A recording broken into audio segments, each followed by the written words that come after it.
नमस्कार दोस्तों, स्वागत है आपके अपने YouTube चैनल सनबिग क्लासेज में। हम लोग प्लेटफॉर्म बुक में दिया हुआ एएलपी टेक्नीशियन के प्रैक्टिस सेट देख रहे हैं। आज प्रैक्टिस सेट नंबर 30 देखेंगे, जिसमें 75 प्रश्न दिया हुआ है। सारे प्रश्नों को डिटेल सॉल्यूशन करेंगे। तो आइए शुरू करते हैं पहले प्रश्न से। पहला प्रश्न है कि एक स्थान से शुरू करने के बाद नवीन पूरब की ओर 3 किलोमीटर चलता है, फिर अपनी बाईं दिशा में मुड़कर 3 किलोमीटर चलता है। एक स्थान से वो शुरू करता है यहाँ से, और वो पूरब की ओर कहाँ जाता है 3 किलोमीटर, फिर वो बाईं ओर मुड़कर 3 किलोमीटर चलता है। बाईं किधर है तो इस साइड है, तो ये 3 किलोमीटर मुड़कर चलता है। इसके बाद वह फिर से अपनी बाईं दिशा में मुड़ता है और कितने 4 किलोमीटर तक जाता है। कितने 4 किलोमीटर तक चलता है। वह अपने शुरुआती स्थान से किस दिशा में खड़ा है। शुरुआती स्थान यहाँ था, अब यहाँ है। अगर यहाँ से देखते हैं तो ये किस दिशा में है, ये इधर हो जाएगा उत्तर, और ये हो जाएगा दक्षिण, इधर हो जाएगा पश्चिम, और इधर जो हो जाएगा वो पूरब हो जाएगा। तो ये किधर है, तो आंसर जो हमारे पास आएगा वो होगा बी, उत्तर और पश्चिम के बीच में। अगला प्रश्न है ए एफ की बहन और बी की पत्नी है।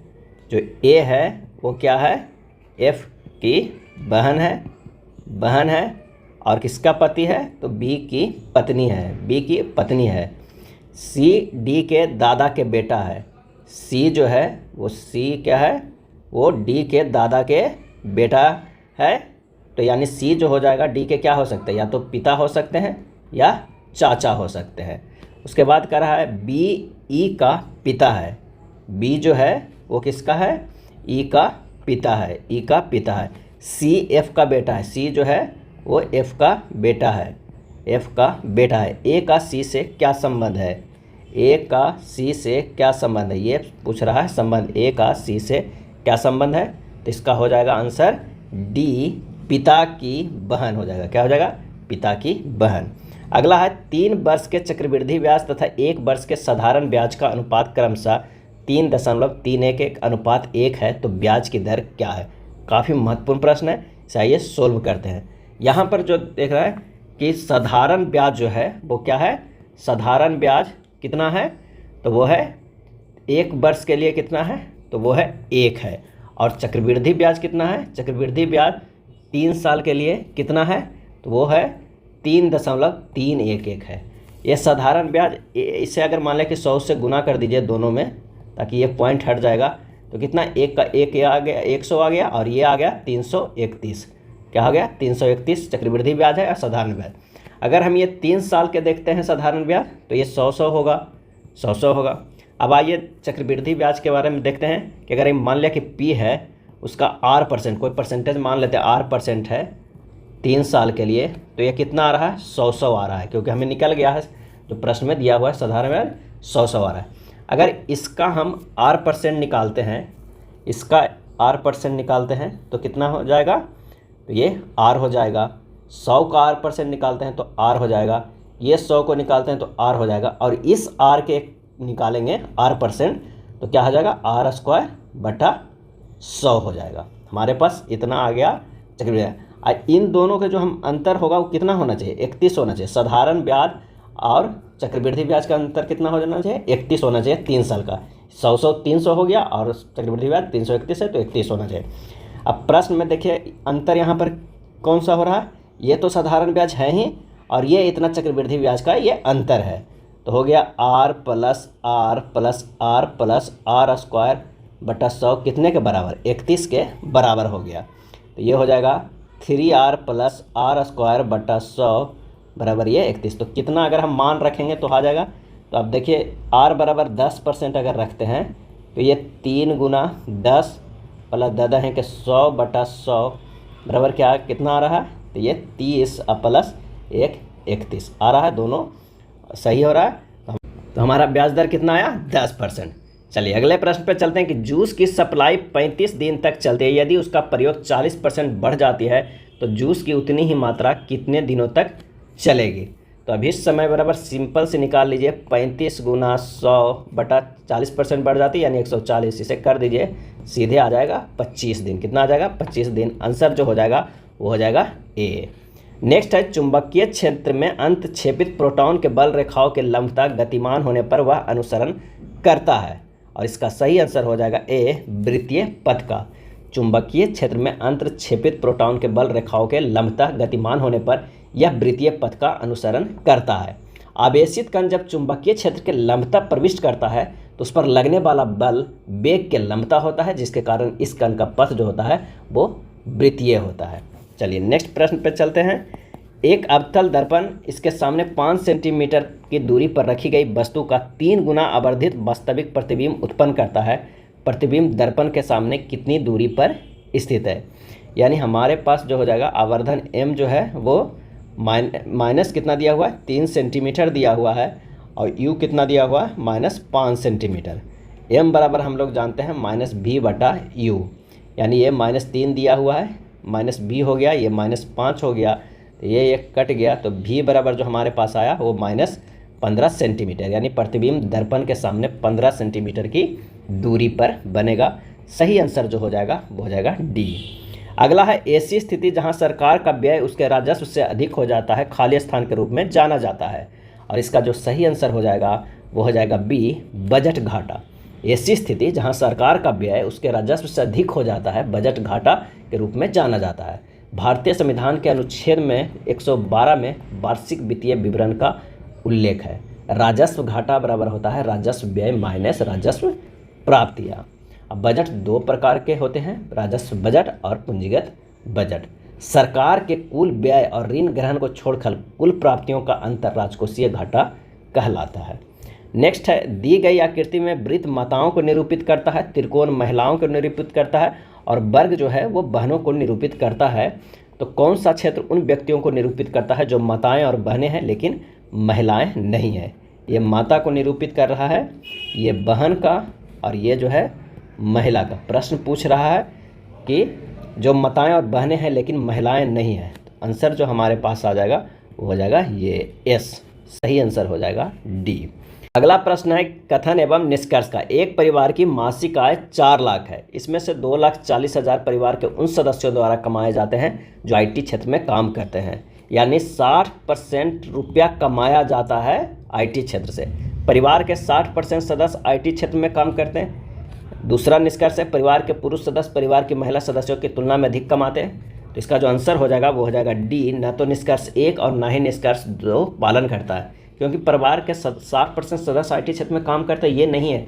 60% रुपया कमाया जाता है IT क्षेत्र में, और ना ही दिया हुआ है कि परिवार के पुरुष सदस्य या महिला कौन अधिक कमाते हैं। तो आंसर हो जाएगा डी। अगला है 160 साइकिलें 5,24,000 रुपये में बेचने पर 10% की हानि हुई। एक साइकिल का क्रय मूल्य क्या था? निकटतम रुपयों में पूर्णित करें।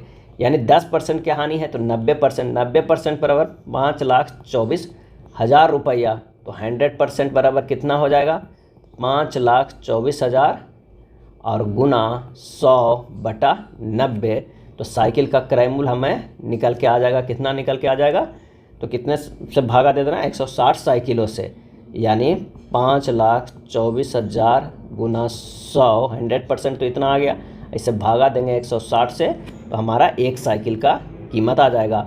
आंसर जो निकल के आएगा 3,639 रुपया। ऑप्शन सी सही हो जाएगा। नेक्स्ट है, ए, बी और सी की दक्षताओं का अनुपात 7:5:8 है। एक साथ मिलकर ये किसी काम को 42 दिनों में पूरा कर सकते हैं। बी तथा सी ने 21 दिनों तक एक साथ काम किया और शेष कार्य ए ने अकेले पूरा किया। काम को पूरा होने में कितना समय लगा? यानी अनुपात जो है वो कितना है? ए और बी का 7:5:8 है। कुल कार्य बराबर होता है क्षमता गुना समय। क्षमता कितना है? तो 7 + 5 + 8 और गुना कर देते हैं कितना? तो 42 दिनों में पूरा करते हैं। 42 से कितना हो जाएगा? टोटल 840 यूनिट, यानी कुल कार्य 840 यूनिट। बी प्लस सी का 21 दिन का कार्य कितना हो जाएगा? तो 5 क्षमता है प्लस 8 क्षमता है, वो कितना 21 दिन किया, तो कितना 273 यूनिट किया। अब 840 में से 273 घटा दीजिए, 840 में से 273 घटा दीजिए, कितना आ जाएगा?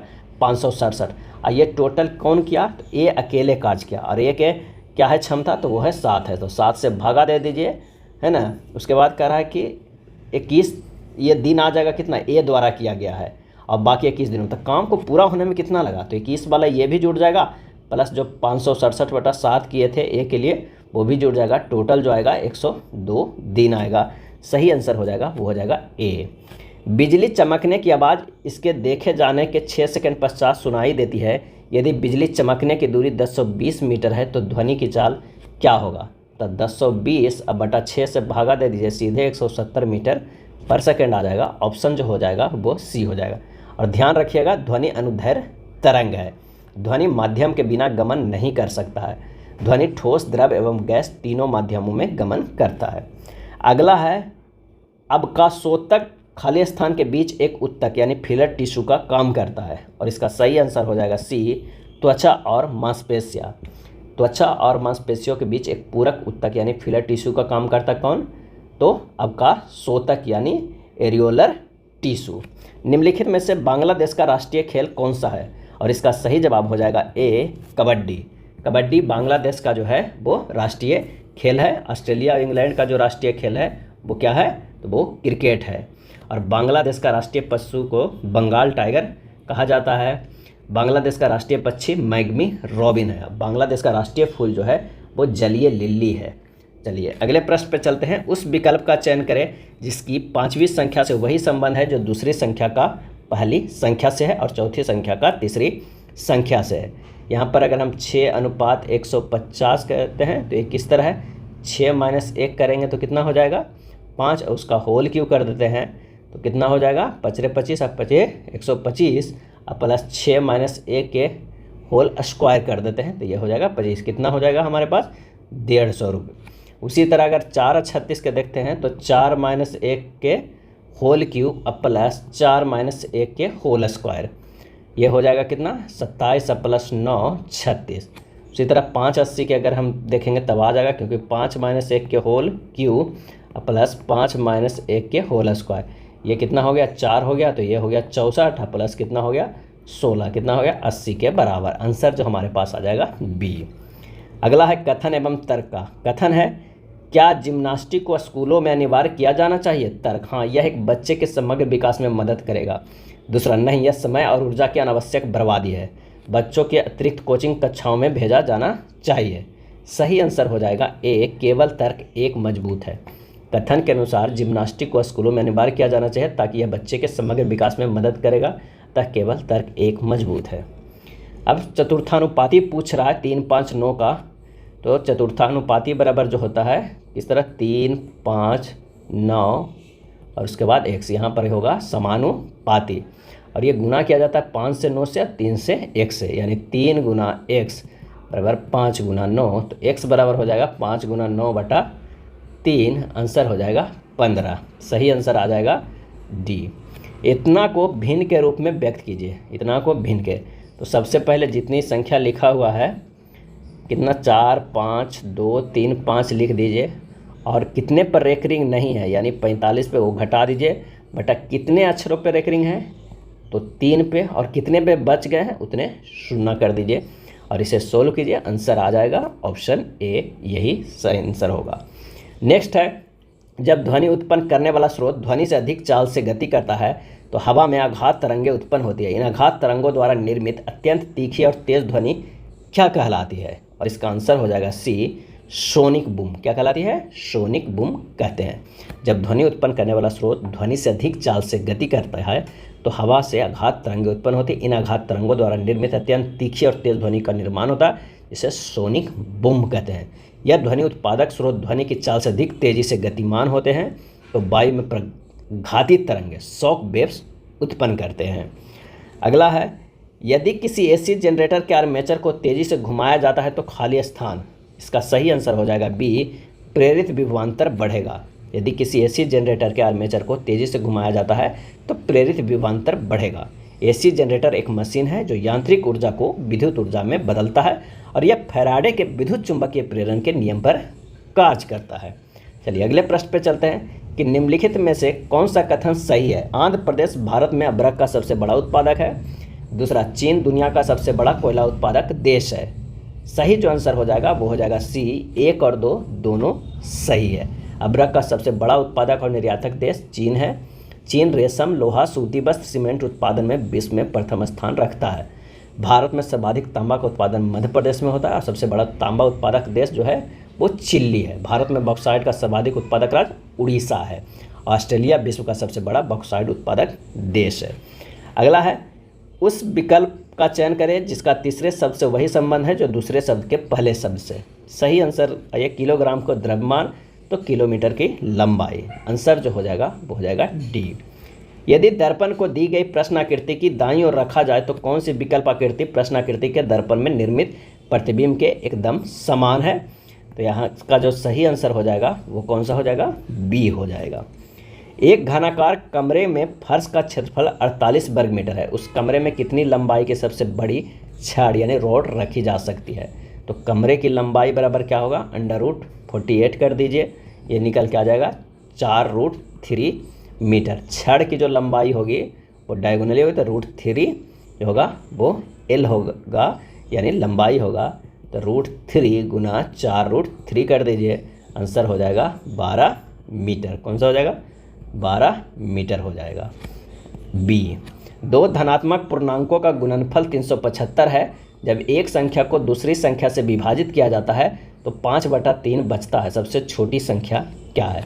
माना कि पहली संख्या क्या है? x है। प्रश्न से x बटा दूसरी संख्या बटा 5/3, तो दूसरी संख्या बराबर हमारे पास क्या हो जाएगा? 3x बटा 5। पुनः प्रश्न से करा x गुना 3x बटा 5 बराबर कितना? 375। जब यहाँ सोल्व करेंगे तो x² बराबर 625, x बराबर कितना आ जाएगा? 25। दूसरी संख्या बराबर हो जाएगा 3/5 गुना 25 बराबर 15। आंसर हमारे पास आ जाएगा वो हो जाएगा A 15। न्यूटन के शीतलन नियम का पूर्ण पालन होता है जब वस्तु एवं वातावरण के बीच तापांतर कितना होता है? और इसका सही आंसर हो जाएगा A 10 डिग्री से कम। न्यूटन के शीतलन नियम का पूर्ण पालन तब होता है जब वस्तु तथा वस्तु के वायुमंडल के तापांतर 10 डिग्री C से कम है। न्यूटन के शीतलन नियम के अनुसार समान अवस्था रहने पर विकिरण द्वारा किसी वस्तु के ठंडे होने की दर उस वस्तु और उसके आसपास के वातावरण के तापांतर का अनुक्रमानुपाती होता है। यदि गर्म दूध को थाली में रखा जाता है तो इसी नियम के कारण वह शीघ्र ठंडा हो जाता है, और ठंडा के मौसम में इसी नियम के कारण गर्म वस्तु तुरंत ठंडा हो जाता है।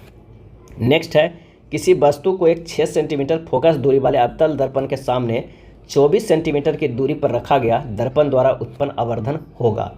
यानी दर्पण सूत्र से ये निकालते हैं 1/v प्लस 1/u बराबर 1/f। 1/v बराबर 1/f माइनस 1/u। 1/f क्या हो गया? -6 प्लस 1/u हो जाएगा 1/24 यानी -4 प्लस 1/24, तो v बराबर हो जाएगा -8 सेंटीमीटर। अगर आवर्धन क्षमता की बात करें, आवर्धन पूछ रहा है, तो -v/u होता है -8/-24, आंसर हो जाएगा -1/3। कौन सा हो जाएगा? -1/3 डी हो जाएगा। भारत के संविधान का कौन सा अनुच्छेद भारत में एक नए राज्य के गठन के लिए दिया गया है? और इसका सही आंसर हो जाएगा बी अनुच्छेद 3। अनुच्छेद 3 भारत में एक नए राज्य के गठन के लिए दिया गया है। संसद साधारण बहुमत से राज्यों के निर्माण, सीमा, नाम आदि में परिवर्तन कर सकते हैं। अगला है, निम्नलिखित आकृतियों में से कागज को मोड़ने और उसे काटने का तरीका दर्शाया गया है, यह कागज खोलने पर कैसा दिखाई देगा? सही आंसर हो जाएगा वो हो जाएगा ऑप्शन ए। अगला प्रश्न है, यदि संख्या के सभी अंकों के आरोही क्रम में बाएं से दाएं की ओर व्यवस्थित किया जाता है तो मूल संख्या की तुलना में कितने अंकों की स्थिति परिवर्तित रहेगी? पहला जो संख्या है वो 8, 7, 5, 9, 2, 3, 6 है, और उससे अगर हम प्रश्नानुसार अंकों को आरोही क्रम में सजाते हैं तो ये होता है 2, 3, 5, 6, 7, 8, 9। यानी हमारे पास जो तीसरा अक्षर ये 5 है और ये 5, तो केवल एक अंक की स्थिति अपरिवर्तित है। आंसर जो हो जाएगा वो हो जाएगा डी। 4 के पावर -5 भागा 4 के पावर 7 प्लस गुना 4 के पावर -6 का मान ज्ञात करना है। यहाँ पर हो जाएगा, जब इसे सोल्व किया 4 के पावर -5 और ये हो जाएगा -7। क्यों? क्योंकि ये जो है 4 बटा के पावर -5 बटा क्या है 4/7। जब ये ऊपर जाएगा तो ये माइनस में हो जाएगा, और गुना में ये क्या है, तो ये है गुना में 4 के पावर -6। जब इसे और आगे सोल्व कीजिएगा तो हो जाएगा 4 के पावर -12 गुना 4 के पावर -6, तो ये दोनों ऊपर जुड़ जाएगा, तो 4 के पावर -12 प्लस -6 यानी हो जाएगा 4 के पावर -18। ये फार्मूला किससे पे आया है? तो a के पावर m भागा a के पावर n बराबर हो जाता है a के पावर m-n से, और एक होता है a के पावर m गुना a के पावर n बराबर होता है a के पावर m प्लस n। ये दो फार्मूला से ये निकल के आया। आंसर जो हमारे पास आ जाएगा वो हो जाएगा b। यदि x square plus 1/5x plus a square एक पूर्ण वर्ग है तो a का मान क्या हो जाएगा। चलिए इसे आप थोड़ा सिंपली वे में तोड़ते हैं। तो x square plus 2 into 1/10 plus 1/10 के होल स्क्वायर माइनस 1/10 के whole square plus a square. बस इसे सिंपली लिखें, 2 से ही काटेंगे तो 5 हो जाएगा। ये 1/10 का स्क्वायर प्लस माइनस में किए हैं तो ये भी खत्म हो जाएगा। जब इसे आगे और सोल्व करेंगे तो हो जाएगा a स्क्वायर माइनस 1/10 के होल स्क्वायर इक्वल टू 0। तो a स्क्वायर बराबर हो जाएगा 1/10 के होल स्क्वायर, a बराबर हो जाएगा 1/10। सही जो आंसर हो जाएगा वो हो जाएगा ऑप्शन सी। जब किसी धारावाहिक कुंडली को चुंबकीय क्षेत्र मैग्नेटिक फील्ड में रखा जाता है तो उस पर एक बल उत्पन्न होता है, निम्न में से क्या इस कार्य सिद्धांत पर काम करता है। और इसका सही आंसर हो जाएगा ऑप्शन सी, मोटर। जब किसी धारावाहिक कुंडली को चुंबकीय क्षेत्र में रखा जाता है तो उस पर एक बल उत्पन्न होता है, मोटर इस कार्य सिद्धांत पर काम करता है। विद्युत मोटर विद्युत ऊर्जा को यांत्रिक ऊर्जा में बदलता है और विद्युत मोटर विद्युत धारा के चुंबकीय प्रभाव पे कार्य करता है। और यह जो है विद्युत मोटर फ्लेमिंग के बाएं हाथ के नियम पे काम करता है। नेक्स्ट है नाइट्रोजन के एक परमाणु का द्रव्यमान, और इसका जो होता है वो कितना होता है। तो आइए देखते हैं 6.022 गुना 10 के पावर 23 जो है n जो है परमाणु का द्रव्यमान कितना होता है 14 ग्राम। तो एक n परमाणु का द्रव्यमान कितना होगा, द्रव्यमान कितना होगा तो 14/6.023 गुना 10 के पावर 23, यानी मोलों की संख्या बराबर होता है दिया गया द्रव्यमान बटा आणविक द्रव्यमान। आंसर जो हमारे पास आ जाएगा वो कौन सा, तो वो हो जाएगा ए। अगला प्रश्न है निम्नलिखित में किस स्थान पर वाडियार राजवंश का शासन था। सही आंसर हो जाएगा डी, मैसूर। मैसूर कर्नाटक में वाडियार राजवंश का शासक था। अराबिडु शासक वेंकट द्वितीय के शासनकाल में वाडियार ने 1612 ईस्वी में मैसूर राज्य की स्थापना की थी। विजयनगर के चौथे राजवंश अराबिडु वंश की स्थापना तिरुमल ने सदाशिव राय को अपदस्थ कर पेनुकोंडा में किया था। अराबिडु वंश का अंतिम शासक श्रीरंग तृतीय था। विजयनगर साम्राज्य में दास प्रथा प्रचलित थी। मनुष्यों के क्रय विक्रय का बेसबाग कहा जाता था।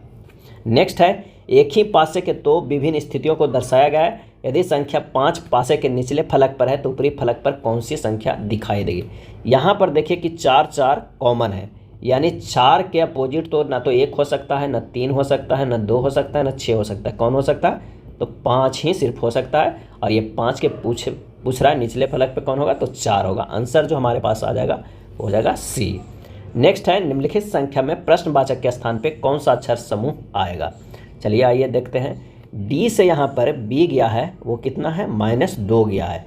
और जी से डी गया है वो कितना है, तो वो -3 है। और जे से एन गया है वो +4 है और ये -3 है, यानी है -2 -3 और +4 का सीरीज चल रहा है।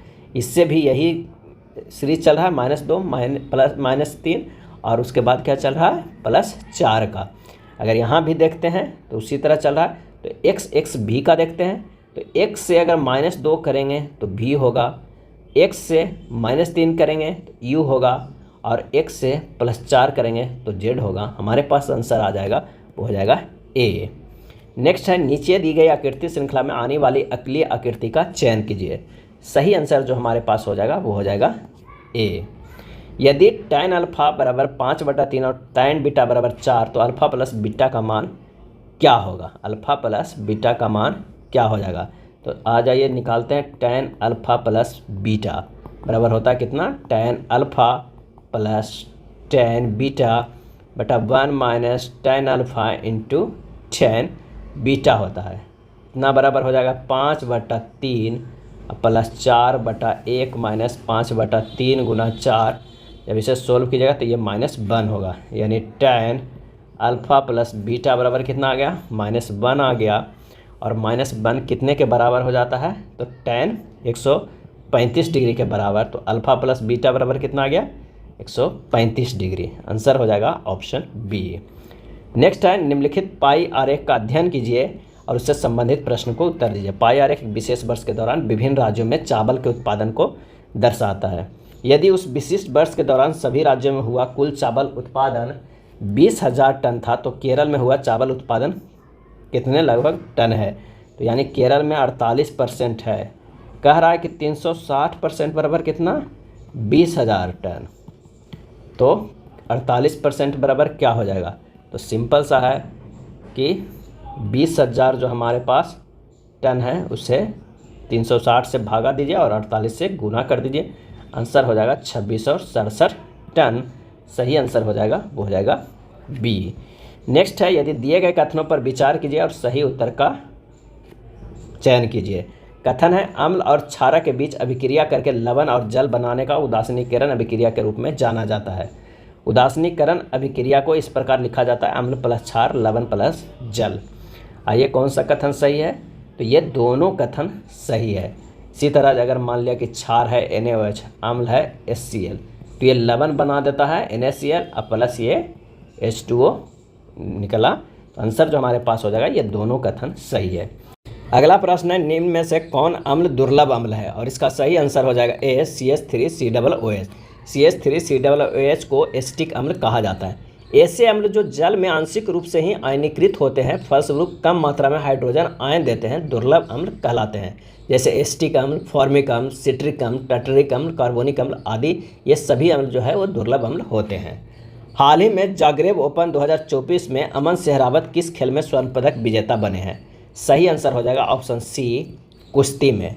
जागरेब ओपन 2024 में अमन सेहरावत कुश्ती खेल में स्वर्ण पदक विजेता बने हैं। भारतीय पहलवान अमन सेहरावत ने जागरेब ओपन 2024 में पुरुष एकल स्पर्धा में 57 किलोग्राम वर्ग के फाइनल मुकाबला में चीन के जो बानहाओ को हराकर स्वर्ण पदक जीता है। अगला है, निम्नलिखित श्रृंखला में प्रश्नवाचक चिन्ह के स्थान पर कौन सी संख्या आएगी? 114, 127, 153, 192, 244 के बाद कौन आएगा? तो 114 से 127 जो है प्लस 13 गया है, और ये 127 से 153 जो है प्लस 26 है, 153 से 152 39 है, और 192 से 244 जो है वो 52 है। तब कौन होगा? तो ये 65 बढ़ेगा। 244 प्लस 65 कितना हो जाएगा? 309। आंसर बी हो जाएगा। नेक्स्ट है, कथन एवं निष्कर्ष का। यहाँ पर कह रहा है कथन में कि कोई भी बैंक कार्यालय नहीं है। अगर इसे हम क्या मानते हैं? बैंक मानते हैं। और ये है क्या? कार्यालय। क्या है? कार्यालय। अब कह रहा है सभी कार्यालय स्टॉल है। सभी कार्यालय क्या है? तो ये है स्टॉल, स्टॉल है। निष्कर्ष, कोई भी बैंक स्टॉल नहीं है, गलत। कोई भी स्टॉल बैंक नहीं है, गलत। कुछ स्टॉल कार्यालय है, सही। सभी स्टॉल जो है वो कार्यालय है, गलत। तो स्पष्ट है कि केवल निष्कर्ष थर्ड अनुसरण करता है। ऑप्शन हो जाएगा सी। नेक्स्ट है, नीचे दी गई आकृति में कितने त्रिभुज है? और इसका सही आंसर हो जाएगा ऑप्शन डी, टोटल जो है वो 22 त्रिभुज है। अगला प्रश्न, यदि एक त्रिभुज PQR का परिकेंद्र जो है वो क्या है? O है। तो एक PQR है जिसका परिकेंद्र O है, P है, Q है, R है, और इसका जो है ये परिकेंद्र O है। कोण QOR 110 डिग्री और कोण OPR बराबर 25 डिग्री। तो कोण PQR का माप क्या होगा? तो कोण जो है QOR बराबर 110 डिग्री और कोण OPR बराबर 25 डिग्री। तो कोण QPR बराबर हो जाएगा 110 डिग्री भागा 2 कर दीजिए, कितना हो जाएगा? 55 डिग्री। और यहाँ पर आइए सॉल्व करते हैं। कोण OQR बराबर हो जाएगा कोण ORQ बराबर 70 डिग्री बटा 2, यानी कितना हो जाएगा? 35 डिग्री। तो कोण OPQ बराबर कोण OQP बराबर 55 डिग्री माइनस कितना हो जाएगा? 25 डिग्री, ये हो जाएगा 30 डिग्री। तो कोण PQR बराबर कितना हो जाएगा? 30 डिग्री प्लस क्या हो जाएगा? 35 डिग्री। टोटल कितना हो गया? ये 30 डिग्री और 35 डिग्री 65 डिग्री। आंसर जो हमारे पास आ जाएगा वो हो जाएगा ए, 35 डिग्री। सॉरी, 35 डिग्री नहीं, 65 डिग्री। अगला प्रश्न है, यदि P अनुपात Q बराबर 4:5, Q अनुपात R बराबर 3:4, R अनुपात S बराबर 2:5 है तो P अनुपात S क्या होगा? तो P बटा S बराबर हम लिख सकते हैं P बटा Q इंटू Q बटा R इंटू R बटा S लिख सकते हैं। आइए मान रख देते हैं सिंपल से, तो हमारे पास आ जाएगा कितना? 6/25। सही आंसर हो जाएगा वो हो जाएगा डी। आधुनिक आवर्त सारणी में निम्न अभिलाक्षणिकों को सुमेलित कीजिए। आइए सुमेलित, सबसे छोटा परमाणु जो होता है वो कौन सा होता है, तो वो लिथियम होता है। उपधातु की बात करें तो कौन है, तो वो सिलिकॉन है। उपधातु जो है वो सिलिकॉन है। सबसे धात्विक प्राकृतिक तत्व कौन है, तो वो है सीजियम। सबसे धात्विक प्रकृति सीजियम। सर्वाधिक विद्युत ऋणात्मक की बात करें तो वो फ्लोरीन है। कौन सा है, तो वो फ्लोरीन है। और सबसे कम विद्युत ऋणात्मक की बात करते हैं तो वो है आयोडीन, सबसे कम विद्युत ऋणात्मक। आंसर जो हो जाएगा ऑप्शन ए हो जाएगा। प्रकाश संश्लेषण के संबंध में इनमें कौन सा कथन गलत है, तो आइए देखते हैं। इसका जो सही आंसर होता है वो कौन होता है, प्रकाश संश्लेषण में जल के अणुओं का हाइड्रोजन और ऑक्सीजन में विभक्त होना शामिल होता है, ये सही है। प्रकाश संश्लेषण पर्णहरित क्लोरोफिल द्वारा प्रकाश ऊर्जा के अवशोषण से संबंधित है, ये भी सही है। प्रकाश संश्लेषण में कार्बन डाइऑक्साइड का कार्बोहाइड्रेट में ऑक्सीकरण होता है, तो ये हमारे पास जो है वो गलत है। प्रकाश संश्लेषण प्रकाश ऊर्जा के रासायनिक ऊर्जा में परिवर्तन से संबंधित है, ये सही है। तो आंसर जो हमारे पास हो जाएगा वो हो जाएगा सी। वर्ष 2024 का आईसीसी पुरुष T20 विश्व कप कहाँ आयोजित किया जाएगा, इसका सही आंसर हो जाएगा ऑप्शन सी, संयुक्त राज्य अमेरिका और वेस्ट इंडीज दोनों संयुक्त रूप से 2024 का आईसीसी पुरुष T20 विश्व कप का आयोजित करेगा। अब वर्ष 2026 में जो हॉकी विश्व कप का आयोजन होगा वो बेल्जियम और नीदरलैंड में होगा।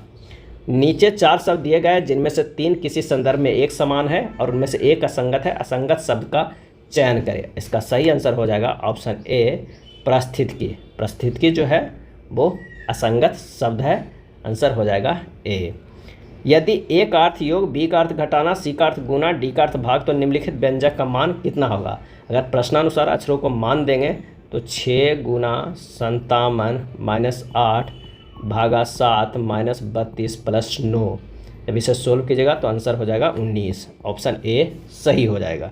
एक विशिष्ट कोश भाषा में ग्रीक को इस तरह लिखा जाएगा, इसी कोड भाषा में टाइप का कोड क्या होगा, तो जे का क्या होता है, जी का 7 होता है, आर का होता है 18 और ई का होता है 5 और डब्ल्यू का होता है कितना, 23।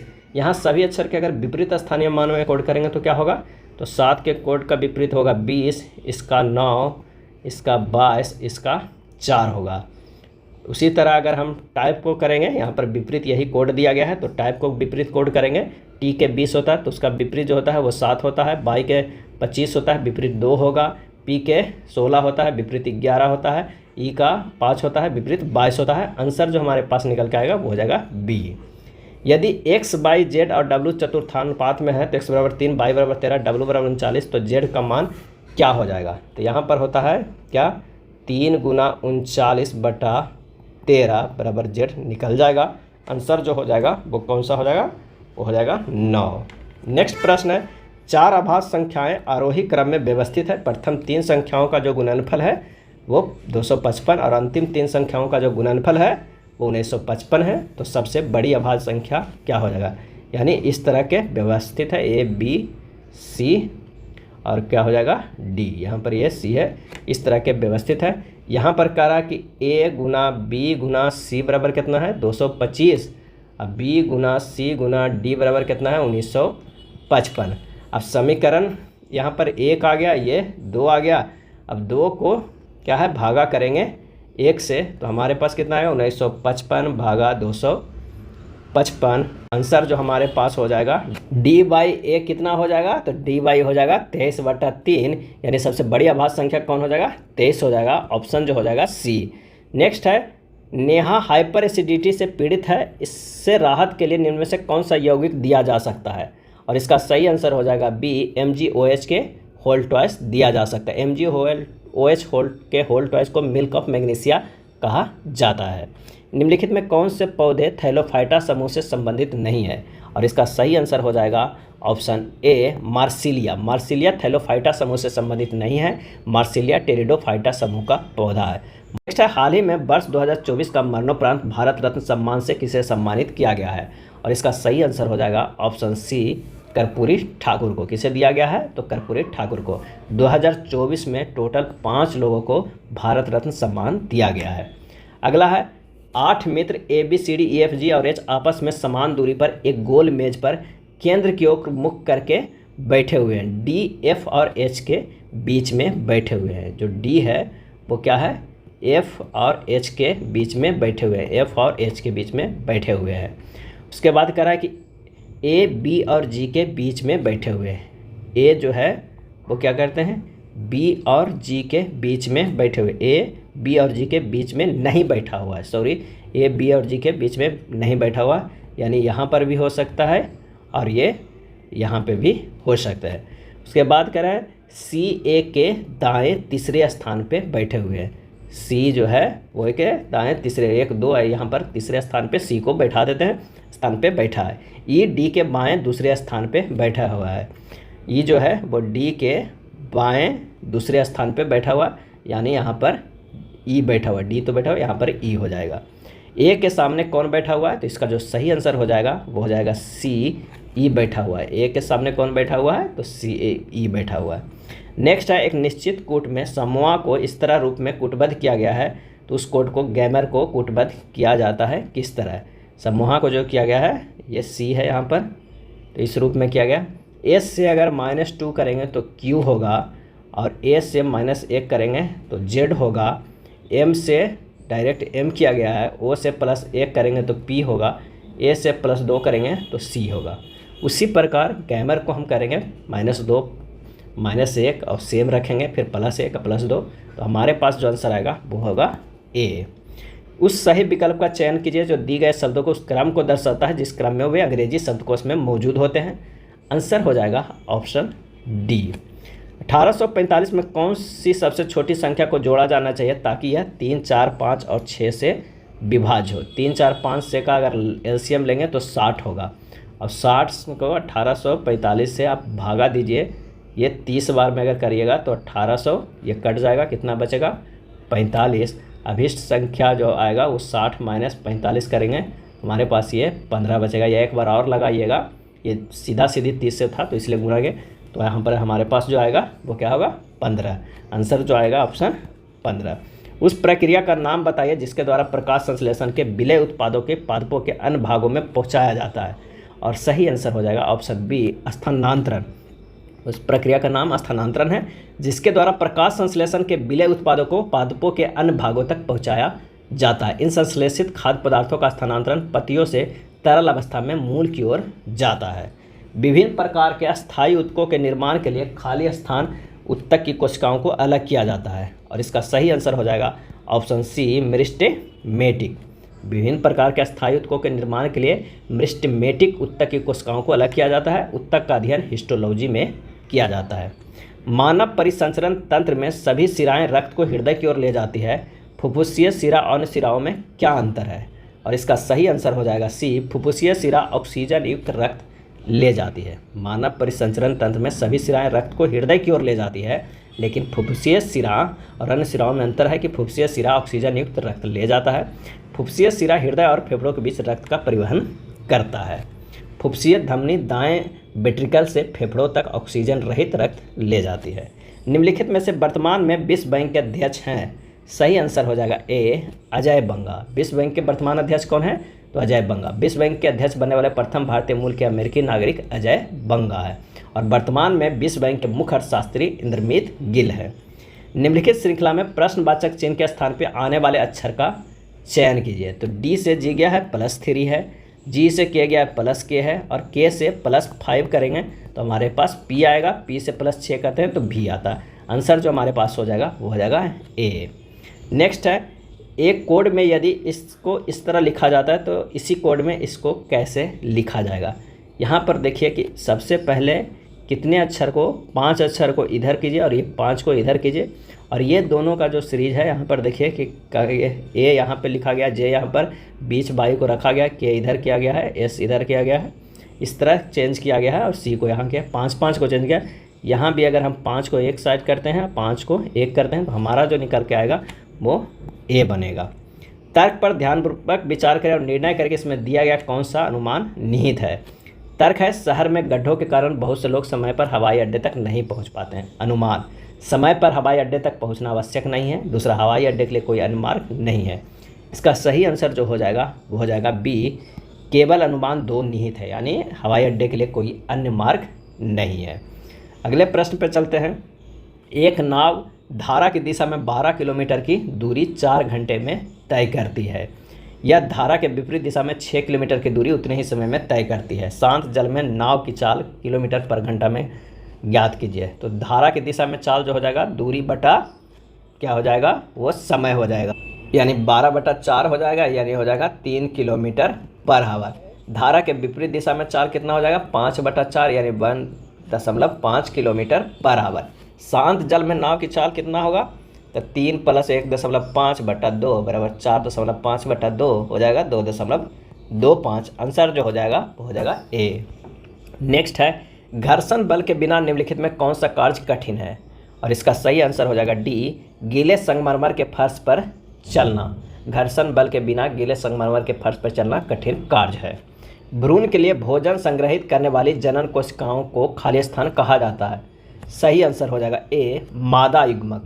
भ्रूण के लिए भोजन संग्रहित करने वाले जनन कोशिकाओं को मादा युग्मक कहा जाता है। भ्रूण का पोषण जरायु, एमनियन एवं अपरा द्वारा होता है।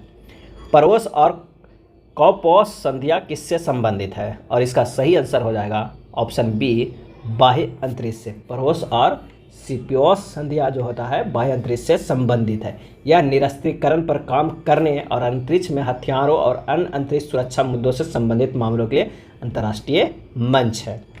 नेक्स्ट है, अक्टूबर 2023 में वैश्विक सहकारी आंदोलन को बढ़ावा देने के लिए विश्व सहकारी आर्थिक मंच WCEF का गठन किया गया। इसका मुख्यालय कहाँ स्थापित किया गया, और इसका सही आंसर हो जाएगा ए, भारत में किया गया। दुनिया भर की सहकारी संस्थाओं की आवाज़ को एक मंच पर लाने के लिए विश्व आर्थिक सहकारी मंच का गठन किया गया है। अंतर्राष्ट्रीय सहकारी गठबंधन IE की स्थापना कब हुई थी, तो 1895 ईस्वी में। IEA एक गैर सरकारी जो सरकारी सहकारी संगठन है। आंसर जो इसका है वो ए हो जाएगा। ये था ALP टेक्नीशियन के प्लेटफॉर्म में दिया गया प्रैक्टिस सेट। वीडियो अच्छा लगा तो लाइक एंड शेयर कर दीजिएगा। धन्यवाद।